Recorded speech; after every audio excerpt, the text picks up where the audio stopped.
So we're going to be doing a lot of Q&A, but I want to start this with just welcoming you guys to TubeBuddy's live stream. I'm going to be hosting today. My name is Roberto Blake of robertoblake.com, and hopefully I'm helping you create something awesome today. Not all of you may be familiar with my YouTube channel. I have a creative education and career-based YouTube channel for YouTube creators, graphic designers, photographers, just anybody who wants to be a creator regardless of what their platform or medium is. I've been able to grow that community to 200,000 subscribers since July of 2013. So just like you, once upon a time, I was a small YouTuber. I had 0 subscribers. Nobody knew my content. Nobody knew who I was 3 years ago. And I've managed to use YouTube to build my business, my company, my personal brand, become a speaker, and I've been able to do a lot of interesting things. And I actually have content that's not as interesting as some of the stuff you guys are doing. A lot of my stuff is tutorials for like Photoshop or for video editing like Premiere Pro or Final Cut. Some of it is about camera gear or drones or, like camera lenses and things like that. So it's not always really super exciting stuff. Some of you are gamers, some of you are comedy channels, but I've gotten to work as a consultant with all kinds of different channels and companies and brands. So I do have advice that can help you regardless of what your YouTube channel is. I want to cover a few basics of YouTube growth strategy and what you can do to set your channel up to be successful, and then we'll jump into Q&A. So just hold on to your questions for a little bit. I'm going to be paying attention to them in the chat. I want to say hi to some people who are here. We've got our moderator, Andrew, who is going to be helping me out during the stream. Thank you so much. And we also have cool people like Jason Liebman from Liebs Media. We've got Instant Info here. I recognize you. We got Jack Brown. We've got all kinds of cool people. So I just want to say welcome to the stream. Thank you so much. And if you guys can do me a huge favor, while we're getting into this, if you can share this in social media, if you can share this in Twitter and Facebook so that we can get people in here and get some questions answered so people can get the most value out of it, I would really appreciate that.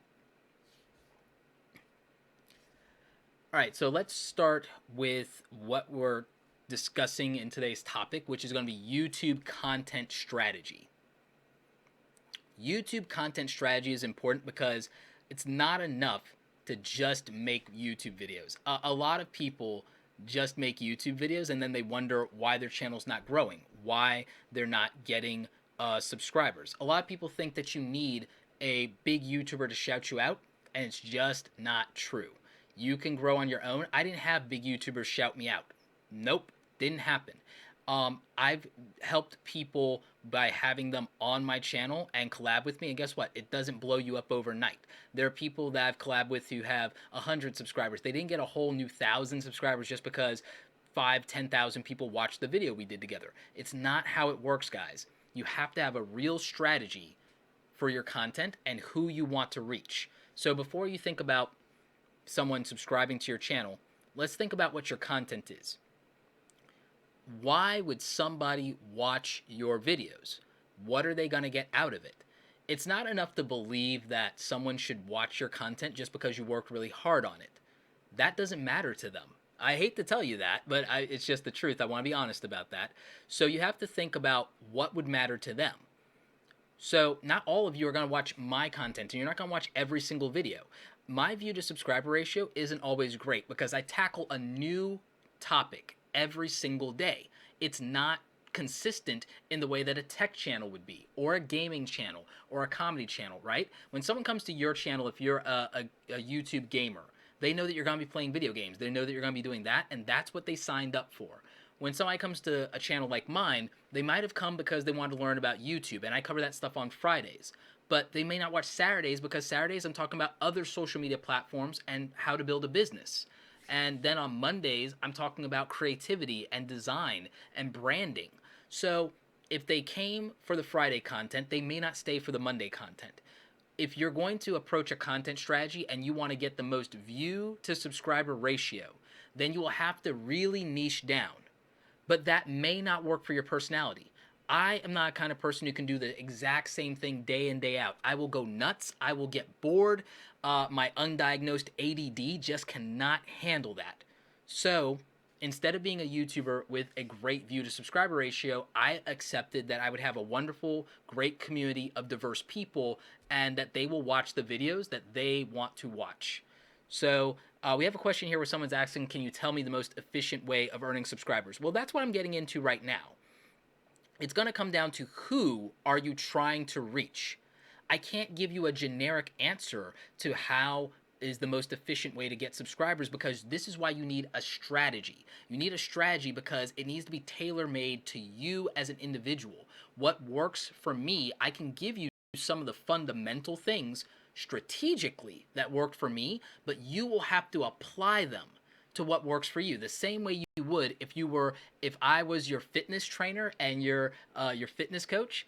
I could give you some very great things in terms of a framework, but you have to adapt it to your body type, your gear. You have to think about what it is that is going to allow you to reach the people that you want to build a community around.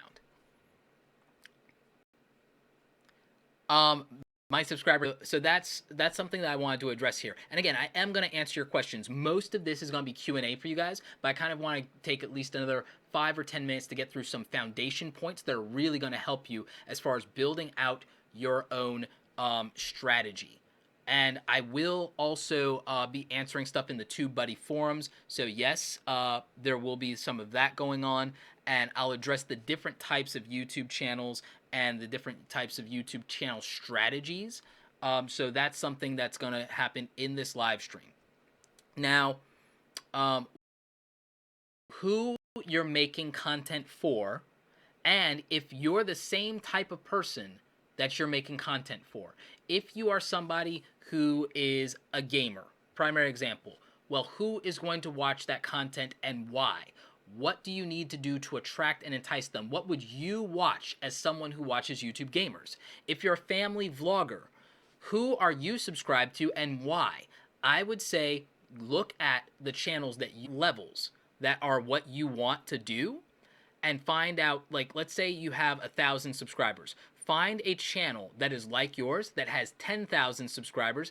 Find a channel like yours that has 100,000 subscribers, and find a channel like yours that has 1,000,000 subscribers. And then look at what they're doing, and then start to ask yourself why you watch them. Look at and find videos that you enjoy from them, and then find videos that you didn't like from those exact same people, and ask yourself why you like that and why you didn't like that. And if you can figure that out, then you understand who you are as a subscriber, and then you can say, well, I want to attract people like me, so I need to do these things and not do these things. So that's what's going to be a very important thing for you to do. So let's see. So I think I've got that foundation point out of the way. One of the other things that I would do, and again, guys, I'm going to answer your questions. I'm going to get to those, so just please be patient. I'm definitely going to get to that. I just want to set a foundation for things that you can do literally right now, because we have so many different channels here that I want to give you guys a foundation that all of you can use, and then I'll get into specifics for the different types of channels. So we will talk about YouTube SEO in a minute, but it won't matter if you don't have an actual plan for making intentional content for your ideal type of viewer. So I want you guys, and maybe you do this right now, figure out and write down on a piece of paper. In fact, everybody watching the live stream right now, get a piece of paper or get something you can take notes on, because these things are going to be important. And you can watch the replay and you can take notes then if you want. But I want you to describe 3 types of people that you feel would enjoy your videos. And then I want you, for each of those 3 types of people, to write down 3 reasons that that kind of person would enjoy watching your video. Because you're asking someone for time. You're asking someone for 5 or 10 minutes out of their day that they could be doing anything else, right? So you need to figure that part out. Now, once you figure that out, a lot of you struggle with, well, I don't know what content to make this week, right? So if you're struggling with what type of content to make this week, and you know these types of people that you want to attract, you can make videos that they would enjoy. And so I think that every single month, at the beginning of the month or earlier, you should be writing down 10 or 20 ideas for different videos that you could do, and then you start trying to map those out, draw a line, and say, well, who would like that and why would they like that? And then you should do some research and do some Google searches and see, well, who's talking about that? And then you should get into Twitter and you can figure out, well, why do you like that? And you should ask them about it. Instead of trying out, you should go into other people's YouTube comments and ask them what they liked about the video. Ask the actual viewers what they liked about that video, trying to do something similar. And if you know what they liked about the video, you know what you could do to attract those people to your videos. So you should do that kind of research. Next, you need to make sure that for an optimization standpoint, that all of your videos should go into some kind of playlist. All of your videos should go into some kind of playlist. Not only will that make it organized for your viewers, but it'll increase watch time, which can increase your search, and it's also another thing that shows up in search results. Playlists matter, and YouTube actually, in the analytics, if you go to the dashboard, brings up how often your videos were added to playlist by other people. So playlists are extremely important, and people, when they like your video or when they make it a favorite, it does go into a playlist, or when they organize it for themselves, it goes into a playlist. So this is extremely important. And in TubeBuddy, if you have TubeBuddy, go check out tubebuddy.com/awesome. That's my link for it. If you have TubeBuddy, then one of the things that you get is you get an upload checklist that tells you all the things that when you upload a video you should be doing. And one of the most important things that's in the default playlist, it's in the default checklist.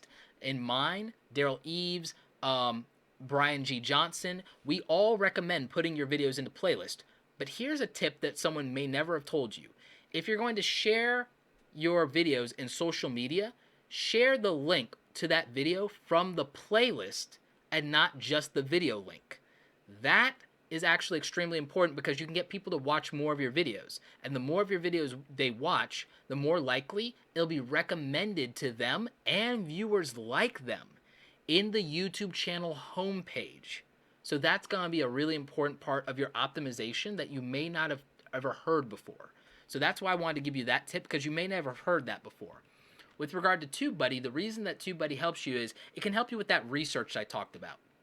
When you're doing research and you're trying to name your videos and you're trying to get descriptions for your videos and you're trying to do tags for your videos, you can use TubeBuddy and you can find out, well, how many people are searching for that and what's the competition look like for that type of video or for that tag or for that title.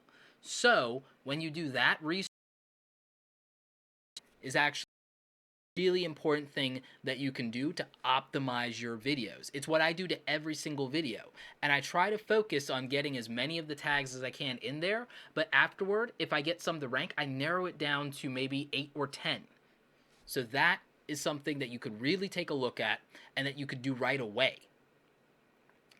As far as someone's asking about how many playlists, try to make your list of videos with playlist in mind. I work backwards from a playlist strategy. As for how you can make a thumbnail for your playlist, it lets you choose the thumbnail of a video to make that the thumbnail of a playlist. But here's another hack someone may have never told you. I would recommend that for your main playlists that are featured on your YouTube channel, you make an intro video that covers the overall topic of that playlist that you can make to be the gateway to that playlist, and make it a short video, maybe 2 or 3 minutes, that tells about some of the other types of videos that are going to be in that playlist, and people can watch it. So now you've kind of made this gateway to drive more traffic to this particular playlist, and for a great place for people to start to understand what your channel might be about. So that is another thing you can optimize with regard to a playlist strategy, and you should make as many playlists as you feel comfortable with. As many playlists as you can categorize your videos into, I would make playlists for that. So now you have an understanding of working backwards from a playlist strategy. You understand that you have to understand who your ideal viewer is and how your content's going to relate to them. Let's talk about another strategy that I've used successfully that I think maybe people aren't talking about this. How many of you have ever heard of evergreen content? Evergreen content is content that's good today, tomorrow, a year from now, maybe as much as 2 years from now. Many of you on YouTube are making videos, because big YouTubers do this, that are going to be dead in a week. It was interesting for a week. YouTube news channels, YouTube drama channels, YouTube prank channels, some of that stuff is only good for about a week, and then it's done, it's over, it's not going to really get any more views. And that seems to be a lot of the norm on YouTube. But one of the hacks that I use that gets me as much as 10,000 new subscribers a month is there's a lot of my content, even though I'm going to do some more timely content, there's a lot of my content, most of my content is still, after 2 years, getting thousands of views every single week, even though it's old. And content that works like that are how-to videos, possibly product review videos. So for those of you who are doing beauty and makeup, you know that a lot of your content, because it's tutorials and because it's products that people will still buy and brands that people love, that will still be relevant. If you're a gaming channel, you should actually review some gaming hardware. If you're a gaming channel, you should review gaming live stream setups. You should review video capture cards. You should review web cameras. You should review mechanical keyboards and game pads and customizable game pads, because there's a couple of different opportunities you get with that. One, you get affiliate marketing opportunities and you get sponsorship opportunities. And number two, even if someone doesn't like the game you're playing this week, they might want to buy some hardware tomorrow. So just keep that in mind. This is where content strategy also comes in, is you have to figure out, are these videos supposed to get me views? Are these videos supposed to get me subscribers? Are these videos supposed to get me future sponsors? And are these videos supposed to make me money today? There are different types of videos you can make. Not every video is going to be able to do all of those things. And if you're trying to do all of those things in a video, you might not be able to do any of them well. So you have to balance how much content you're going to make that is about getting views and getting people to pay attention to you, how many of your videos are about building some kind of emotional connection that can get someone to hit the subscribe button, and how many of your videos are about making you real money or getting what you might want outside of YouTube. So from a content strategy standpoint, you need to kind of draw a diagram and draw these columns and say, what content do I already have that does these things? What more content can I make that does these things? Have a goal attached to your content. And that goal has to be more than subscribers and has to be more than views. Some videos are better at getting views. Some videos are better at getting subscribers. Some videos will make you more money than others. Some videos will help you with a career ambition that you have. So you have to think about that.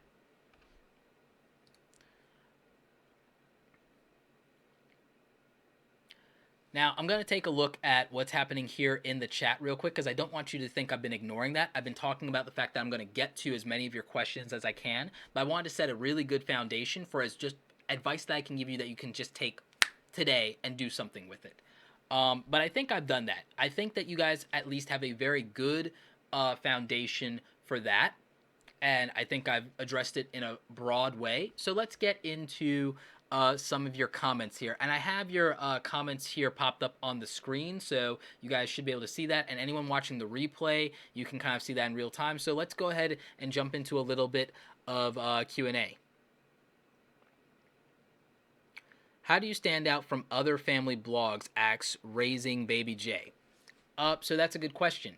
What is unique about your family? What is unique about the stories you can tell? What can you do differently than the other family vloggers? Part of the ways you can stand out is your visual branding on your YouTube channel. Thumbnails are what get clicked. Thumbnails are what get clicked. I don't think anyone really pays as much attention to that as they should. Thumbnails are a billboard. Thumbnails are an advertisement. Thumbnails are a book cover. We judge books by their cover. Think about your YouTube channel the way you would think about your channel if it was a show in Netflix. What do you do to compete if your thing is a show in Netflix? And that's going to be very important because of YouTube TV. YouTube TV is coming. Your stuff is going to be recommended on the back end of television shows that people watch potentially. So what do you do in terms of a thumbnail that looks good and looks competitive, and what is going to go with that? So really think about that. So competitive thumbnails are a start. When I go to your YouTube channel, what's the branding look like there? What's your channel artwork look like? Do you have channel artwork? Does it look like it's amateur hour? Or does it look like it's something that someone thought out and is well polished and that fits the brand? Does it tell me what days of the week you upload? Does it tell me what to expect? Does it encourage me to subscribe or to connect with you in social media? Does it make any kind of emotional connection? So if you want to know how to stand out from our family vlogs, start with the visual branding, because people don't know what the content is before they click on it. So work on your packaging first. Then once you work on your packaging, get people to care about you and make your thing different. Make them fall in love with your family. Look, there are 7 billion people on the earth. Usually, most of us only marry one of them. How do you stand out from the other 7 billion humans? Make me give a crap about you. Make me fall in love. Do that. Guys, also, please don't ask for channel reviews, but you can reach out to me and DM me in Twitter at Roberto Blake if you're interested in one-on-one consulting, because I do offer that. That is a paid service. I'm not going to pitch that here in TubeBuddy, but I also want to get people to stop asking for that in the chat and in the comments. So I want to let you know that you can reach out to me for that paid service somewhere else, either on my website or on my Twitter, but please do not ask for that here. So let's see. Someone asked, how do I grow a gaming channel? Look, you have to differentiate yourself. There are a ton of other gaming channels out there. Why should I watch your gaming channel instead of watching another gaming channel? Why should I watch you instead of Peanut Butter Gamer? Why should I watch you instead of Markiplier? Why should I watch you instead of Bijou Mike? What are you doing differently? So well, I would say part of it is you can't necessarily cover the things that everyone else is covering, because then you're just, hey, me too, unless you're doing something unique. So think about that. Me, I'm a casual gamer. So I don't watch YouTube gaming channels the way other people watch YouTube gaming channels. Not really. But if I see something that's interesting, that's a throwback to old 90s video games or old RPGs or old fighting games, I might give it a click if it's cool. If it's something about old school Street Fighter Alpha and it's a character breakdown, like I watch Treesicle sometimes because I like their series, The Story You Never Knew, where they look at a character like Sonic the Hedgehog or Tails or Knuckles or Ryu from Street Fighter, and they do something different that makes me care, and then I would watch other stuff. So what are you going to do that's different that would make people care? Oh, how do I grow a gaming channel? Most generic question in YouTube, how do I grow a gaming channel? Okay, do something that a casual gamer like me, which probably makes up the majority of people are not serious gamers, they're casual gamers. What are you going to do to make me care about this? Because you know what I don't like? I grew up in the 80s. Watching someone else play a video game wasn't fun for me, so I'm not going to watch Let's Plays. Everyone does them anyway. There are plenty of big people with Let's Plays. Why would someone watch your small channel? You have to be interesting, and so do something interesting. End Time Survivors ask, Roberto, people use our comments section to harass our subscribers. We banned them, but they could still reply to subscribers. Is it bad to disable all comments? I would say that disabling all comments is throwing the baby out with the bathwater. What I would do is I would go into the community settings in your YouTube channel and apply aggressive spam filtering. So I would take like all the slurs and all the bad words you can think of, or find a list somewhere, copy and paste that, drop it in there, and then all of their stuff ends up going to spam and they're not able to really reply to those people. So that's what I would suggest.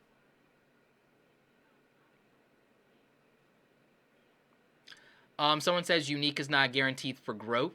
Yeah, unique is not a guarantee for growth. There is no guarantee for growth. There's no guarantee for anything. There's no guarantee for growth. I'm not going to tell you, hey, do this and you'll automatically grow, because quality is a variable and being interesting is a variable. Being a good-looking guy or girl isn't a guarantee for getting a date either. You actually have to have a non-toxic personality. That's part of it too. So I hate to tell you, but being good actually matters. And it doesn't, like, and it's not going to be a 30-day, 90-day, 100-day thing. Go to a basketball court for every day during the summer, and then at the end of the year, ask someone why you can't dunk on them. I'm being serious. I'm not trying to be snarky. Well, I'm being a little snarky. I'm not trying to be mean about that. I'm trying to help you understand that there's no guarantee for success, no matter what it is, whether we're talking about YouTube, whether we're talking about anything else. But you know what there is? There's a framework for the hard work that usually leads to success, and part of that is you have to go to, like, all right, like I said, go to the biggest or go to growing YouTube channels. Go to YouTube channels that are like yours that are growing and ask people why they subscribe to this channel, or ask people why they like the video. And once you know why someone likes something, you can do something that that person would like, and then you can attract interest in them. Like, I mean, you think YouTube is hard? Try selling an actual product. Like, I think that that's something I would recommend. If you are a young person right now and you're watching this and you think YouTube is hard, go get a part-time job selling something. Go get a part-time job at Foot Locker and try to sell someone a pair of sneakers. Or for free, go to Walmart, pick a product off the shelf that someone's looking at and try and sell it to them. And then you will understand what it takes to actually be successful at this, because you'll have to understand that it's not about what you want. It's about, does what you want to do fit with what other people want from you or from somebody in general?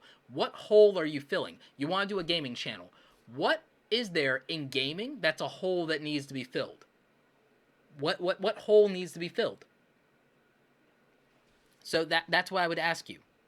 And I'm going to pivot off of gaming questions because that's getting overwhelming here, because there are other types of channels here. Are there questions from people who are doing beauty? Are there questions from people who are doing education? Are there questions from people who are doing tech? Are there questions from people who are doing vlogs? Are there questions from people that are doing a motivational channel? Oh, we got a good one. Christian Country Boy says, how should I go about growing my gospel channel? How about having some how about having some content that is purely uplifting and motivational, that doesn't necessarily tie to a gospel message, as a gateway for people so that they can decide that they like your tone and they like your presentation style? How about making some motivational videos and having a motivational video playlist? And then how about having some breakdowns of different gospel passages, just in terms of that and what they mean to you? How about you do that? That content would probably grow it. That probably would get you a different community as well, because you'd be bringing people in based on motivation. So people who are looking for motivation are probably looking for what else you can offer them as well. And then have some generic videos that are about solving people's problems, but in an actionable way. Actionable advice. Not just, and I'm not downplaying anything that you want to do, but not just the spiritual component, but something about, like, primary example, make a video for someone that's struggling with their finances that's actionable about things that they can do, and then offer them something that's also comforting. Do both. Offer some actionable advice about people who are going through bullying, about how they can seek out an adult, how they can get help, research that they can do, but then offer them a comforting message as well.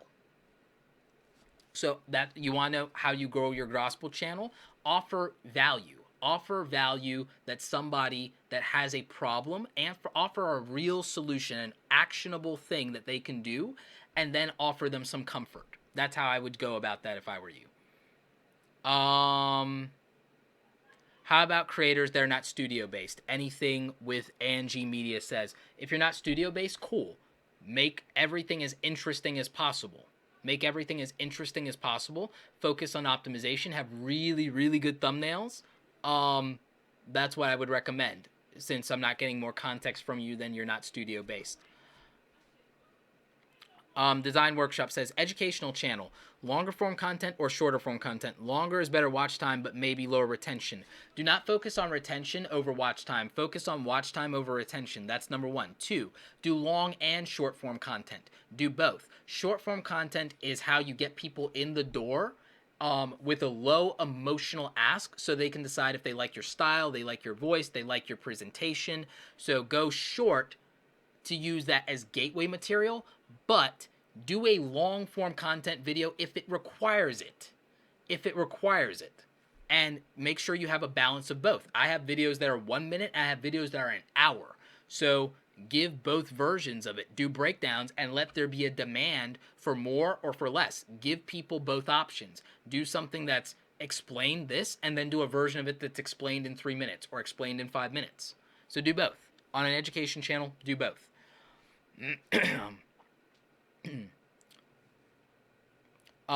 Plant-based outdoor says, how does naming your videos with the raw file name help with video views? It keeps it organized for one thing for you, but it also keeps it organized for the program. The program has more to go off of.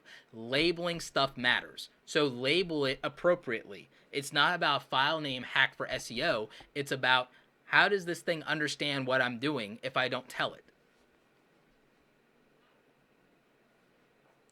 Awesome Sauce asks, Roberto, do you use YouTube messaging to contact possible collaborators? I tried that and I don't think no one's reading their messages. YouTube messaging is not done in a very efficient way, in my opinion. I hit up Twitter. Twitter is the secret society of YouTube. You want to find a YouTube creator, they usually have a Twitter account.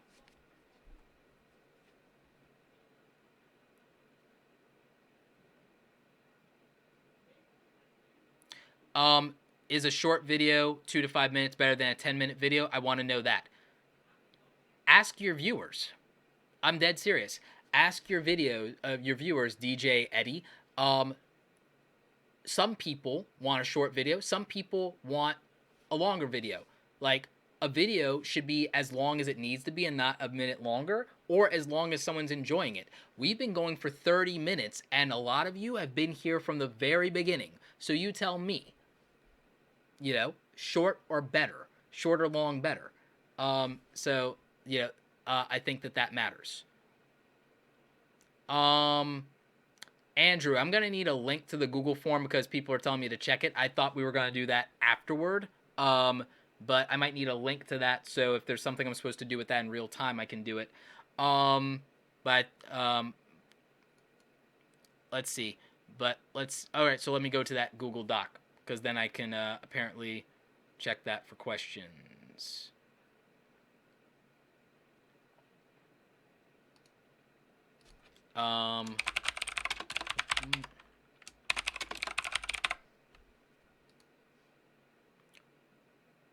Well, I think what I need is to go to that Google Doc. But let's see. Oh, I see.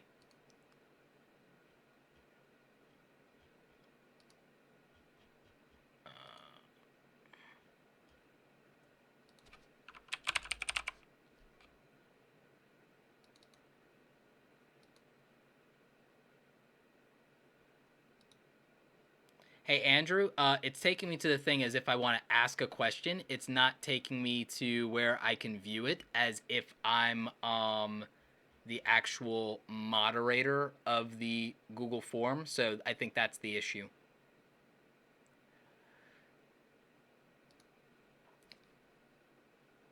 Oh, I have to refresh?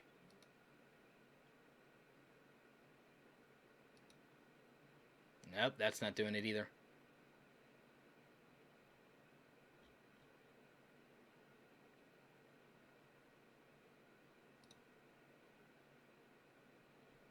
Oh, here it is. All right, I got it. Thanks. So I can see the questions now. Okay, that's cool. Thank you for helping me out with that, Andrew.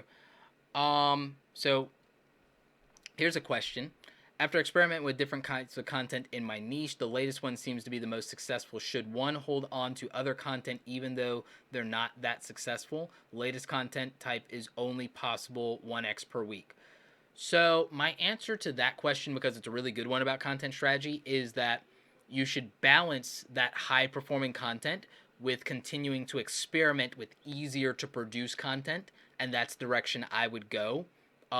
Yes, do what's successful, but also do what matters to you and also what you think you can make successful, even if it's not working right away or landing right away. So that's a great question. Here's another one. Patience is obviously a huge key to success on YouTube. What practices would you recommend to help encourage patience or to push through those times when your channel is seeing little to no growth? I would eliminate any interest you have in the numbers the first 2 years or more on YouTube. The first 2 years or more on YouTube, I would never look at your views or your subscriber count outside of, is someone responding favorably to that? Can I do more of that type of content? Instead, if you want to become patient and you want to stay focused, focus on the quality of the videos that you're creating. Am I better at audio now? Am I better at editing now?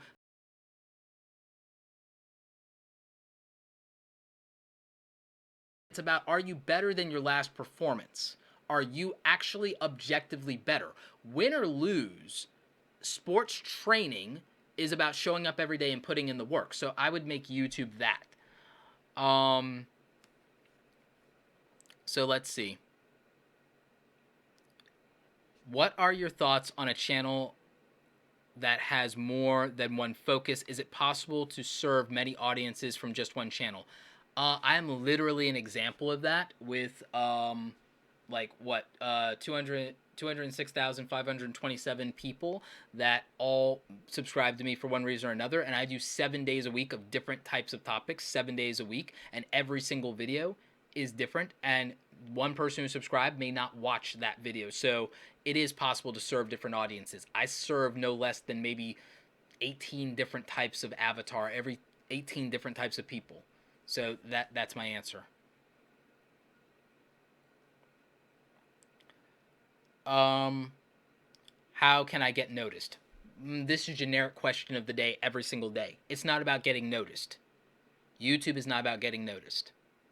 I'm going to squash that idea right now. And I don't say that to be condescending. I say that it's not about getting noticed. Someone noticing you doesn't do anything. Oh, I wear a funny t-shirt. Somebody notices me on the street.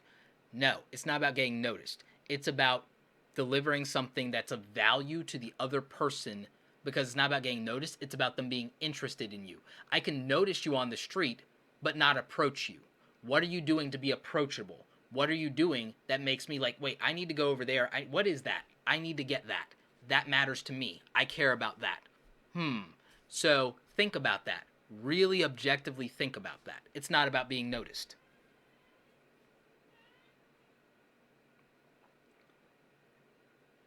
Let's see. What is the best way to announce that I'm moving to a regular upload schedule? I am 1 year into this on April 1st, and I want to start a structured schedule. Any ideas on how to announce to current subscribers and newbies? I would just put it in your YouTube channel artwork, daily videos. I don't think you need to do a big announcement. I think starting to show up every day will actually be the answer, and I think that that's what you should probably do. And I think in the beginning of new videos, maybe you ask people that if they're interested in this kind of thing to hit the notification bell. So that's what I would say about it.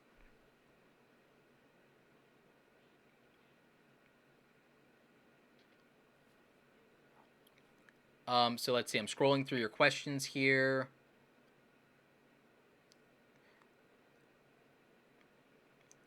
Do 500-word descriptions help? I feel like most people wouldn't read a long description. This is a great question. It's not about someone reading that. Most of you don't do descriptions, and even most big YouTubers don't do descriptions, and all they do is put their social media links there because they're like, well, no one reads it. That's not the point. Most of these people in YouTube that are big, that are struggling to get views now and don't understand the algorithm, I'm going to tell you the reason why. They don't have a background in web design, and they never ranked in Google before. I ranked in Google back in the day because I was a web designer. That's how I learned YouTube SEO. That's why I use TubeBuddy. The reason that all works for me is because I understand how to rank against a major news organization for the same topic, like a laptop review, in Google, and that's what helps me in YouTube. The description is not just for somebody that's not going to read anyway, because most people won't read the description. But the YouTube bots, the YouTube robots, are reading that to get context to say, this video is related to this other YouTube creator, so I can make you a recommended channel for them, and I can make you a recommended video on the homepage for these topics, and I can do all of those things. So that's what YouTube will use that for. It's not about whether somebody else will read that description. It's about what does the YouTube bot have to be able to categorize your video.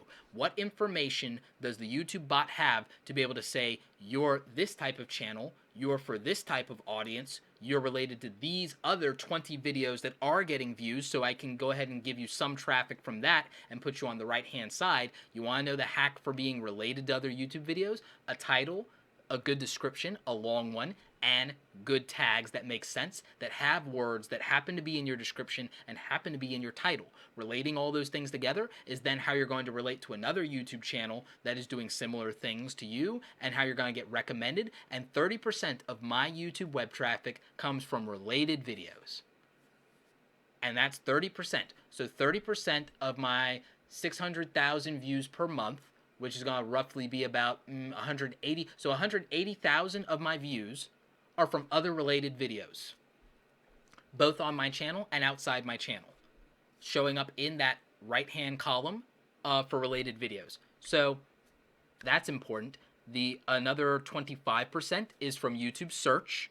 And so YouTube search uses a combination of my title, my description,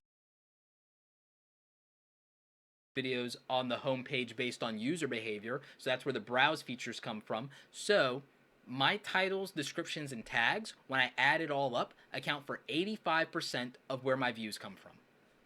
85% of my YouTube traffic.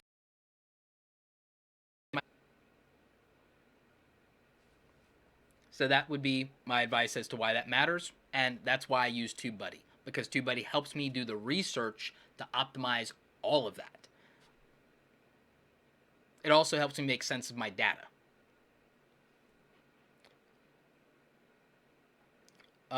Let's see.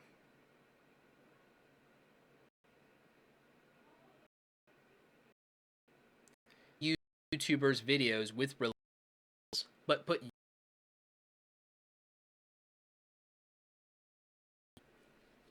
how to promote. Get me wrong, and people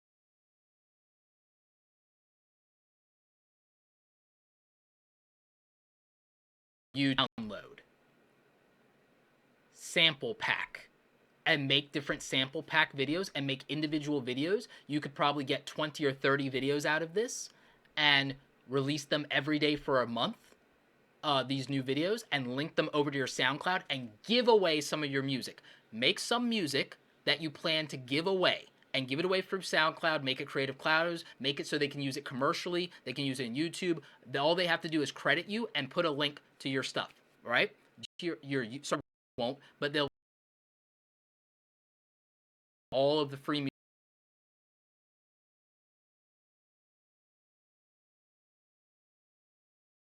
And for the music that you want to sell, the free stuff was really good, but I want some really, really good stuff. So maybe I'll pay for it because this is somebody that I already like. I know they've got good stuff. So I got the free samplers. I'll buy this other pack. So boom, you do that. And you a music as a tutorials to get people daily watch time, revenue, and browse.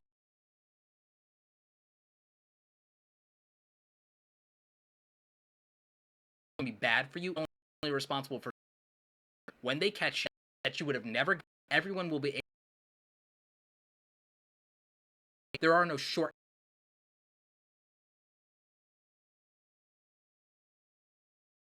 Million won't do any project.